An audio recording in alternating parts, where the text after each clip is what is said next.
ายไพ่มากในต่างประเทศเขาสามารถช่วยปลดหนี้ได้ภายใน20 ปีแต่ต้องเปลี่ยนระบบการปกครองการบริหารหรือจะเลือกอยู่ในระบบการปกครองที่เป็นเผด็จการและเป็นหนี้ไปอีก100 ปีจะเลือกอะไรก็เลือกตามใจคนลาวตามใจชอบสบายดีธนวัฒน์ถามว่าจะเลือกเป็นหนี้ไปอีก100 ปีหรือจะเลือกปลดหนี้ภายใน20 ปีก็เลือกเอาเลย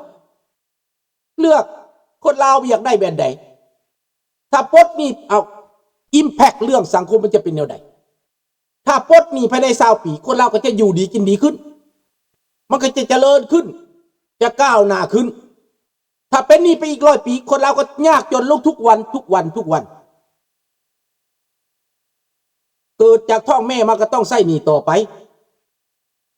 ต้องไปหนี้ไปสินต่อไปใช้ไม่ได้ก็ต้องส่งลูกไปเป็นโสเภณีหน้าตาดีๆพี่น้องคนลาวข้าพเจ้าเห็นเป็นโสเภณีข้าพเจ้าบ่ได้รังเกียจดอกโสเภณีก็ได้แต่ว่าข้าพเจ้าเสียดายโอกาสคนงามๆคนดีๆแทนที่จะเป็นพ่อพันธุ์แม่พันธุ์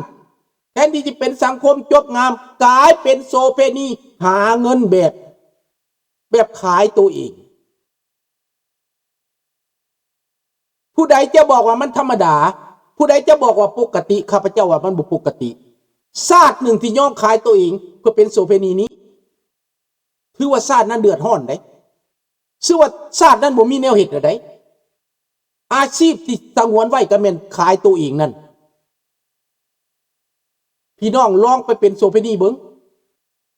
คนร้อยพ่อพันแม่มาเซิงเจ้านะมานอนนำเจ้านะจะมีความสุขบ่ถ้าเซิงไปแล้วบ่เป็นหยังเป็นโรคเอดส์นี่ยิ่งนำเข้าไปอีกยิ่งนักเข้าไปอีก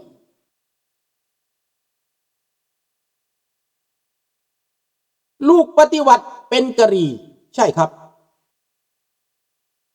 พวกปฏิวัติมาจากเสียงขวางซ้ำเหนือพวกพนักงานลูกพนักงานหาเลี้ยงตนบ่กุ้มกลายเป็นโสเภณีขายกันทุกจอกแจหัวตามร้านบุมร้านเบียร์พวกลาวนอกเมื่อก็ไปติดเอดกันนึกกระถึกหนึ่งน้องเพราะว่าไม่เคยเจออย่างนี้เห็นเด็ก18 ปีเห็นเด็ก14 ปีมาเป็นโสเภณีลาวนอกก็บ้าลุยใส่เลยบ่จักเฒ่าจักแก่บ่จักพ่อจักแม่บ่จักลูกจักหลานสังคมแบบนี้ถือว่ามันเจริญไหมถือว่ามันงดงามไหมถือว่ามันดีไหมข้าพเจ้าบอกว่าไม่น่าภูมิใจเลยนะไม่ใช่ความภูมิใจของผมข้อยบ่ได้ภูมิใจดอกที่เห็นชาติบ้านเมืองมีแต่โสเภณีมีแต่กะหรี่บางคนโอ้ยเจริญหลายได้กะหรี่นี่มีฮ้อนห้ามตัดผมบุญมีฮ้อนห้ามนวดทุกวันทุกทีเพิ่นว่าเจริญอันนั้นความคิดของเจ้าแต่ข้าพเจ้านี่บ่ได้ภูมิใจมันได้ลูกหลานทหารเป็นยังเขาจะเป็นแนวนั้นเป็นยังเขาจะขายเนื้อขายตัวย้อนการปฏิวัติดูแลเขาบ่ได้ย้อนให้เงินเดือนเขาบ่พอกินลูกหลานปฏิวัติมันกระทบทางครอบครัวมันกระทบทางด้านการดำรงชีวิตรับใช้การปฏิวัติมาตลอดชีวิตแต่บ่ได้หยังสุดท้ายลูกตัวเองก็ต้องกลายเป็นโสเภณีเมียตัวเองก็ต้องไปเอาผัวใหม่ทำการปฏิวัติมาตลอดชีวิตถ้าลุงสุนทราไม่ได้หนีมารับใช้การปฏิวัติก็คงจะเป็นอย่างนั้นแหละคงจะจำเป็นต้องขายตัวเองขายลูกตัวเองกินเหรอแต่ลุงสุนทราตัดสินใจว่าถ้าอยู่ต่อไปมันไม่รอดแล้วมันเหลือเกินแล้วก็ต้องตัดสินใจหนีทั้งที่ไม่ได้อยากหนีนะบ่อยากหนีนะ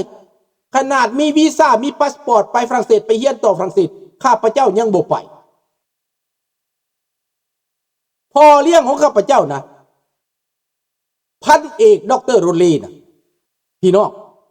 องรู้จักว่าคนลาวอยู่เมืองฝรั่ง Mon père adoptif il est médecin militaire française mission militaire française MMF ตั้งอยู่วัดไตพี่น้องทูตที่ข้าพเจ้าเคยมาambassador of the no คนที่เลี้ยงดูข้าพเจ้าหลังจากเปลี่ยนแปลงไปแล้วดร.โรเลมาดามโรเลและกับมาซาตูอยู่ศูนย์วัฒนธรรม ฝรั่งเศสอยู่สวรรณเขตข้าพเจ้าอยู่สบายกินสบายนะพวกท่านข้าพเจ้าคือว่าข้าพเจ้าสิไปเมืองนอกบ่ได้วะข้าพเจ้ามีวีซ่าไปเมืองนอกแต่1973พุ่นพี่น้องแต่ข้าพเจ้าบ่ไปย้อนหักบ้านเกิดเมืองนอนระบอบใดมากก็สิอยู่และสิไปเฮียนทีหลังสุดท้ายมันบ่เป็นดังคิดมันไม่ใช่อย่างนั้นนะเข้ามาแล้วปิดหูปิดตาปิดทีวีปิดข่าวสารปิดทุกอันทุกแนวได้แต่โฆษณาส่วนเสือภาครัฐฉลาดซองใสก้าวขึ้นสู่สังคมนิยมกระโดด3 บาทก้าวไปสู่สังคมนิยมอนามัยสะอาดข้าพเจ้าได้ยินหมดคำเบาเหล่านี้ข้าพเจ้าได้ยินแต่เศร้าถึงคำบ่ต้องเบิ่งตำราบ่ต้องฟังวิรีคอร์ดข้าพเจ้าจือจำได้เบิดผู้ใดเว้าแม่นพวกปฏิวัติพวกนกแก้วเขาห้องว่ารีเปเต้นะมันเว้าความที่ภาครัฐบอกให้มันเว้าเพราะนั้นแล้วไปเบิ่งคักๆอ้อมข้างข้าพเจ้ามีแต่คนบ่ได้รับการศึกษาและใดเขาสิเข้าใจว่ามันเมืองเป็นแนวใดการศึกษาเป็นอะไรการพัฒนาเป็นอะไรเขาบ่เข้าใจข้าพเจ้าก็เลยโอ้มันอยู่นำพวกนี้บ่ได้ดอกมันพวกป่าพวกดุงพวกถ้ำพวกหิวพี่น้องบายราตรีสวัสดิ์บอกความจริงเบิดแล้วพี่น้องข้าพเจ้าผ่านมาทั้ง2ระบอบอันนี้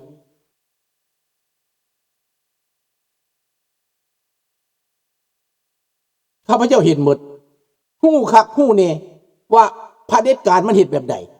คนเลวมันเป็นแบบใดคนดีมันเป็นแบบใดข้าพเจ้าฮู้หมดเอาละ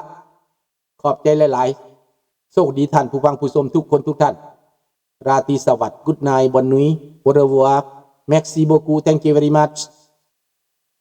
ขอบคุณมากครับขอบใจหลายๆเด้อพี่น้องเอาฟังเพลงต่อไปเด้อ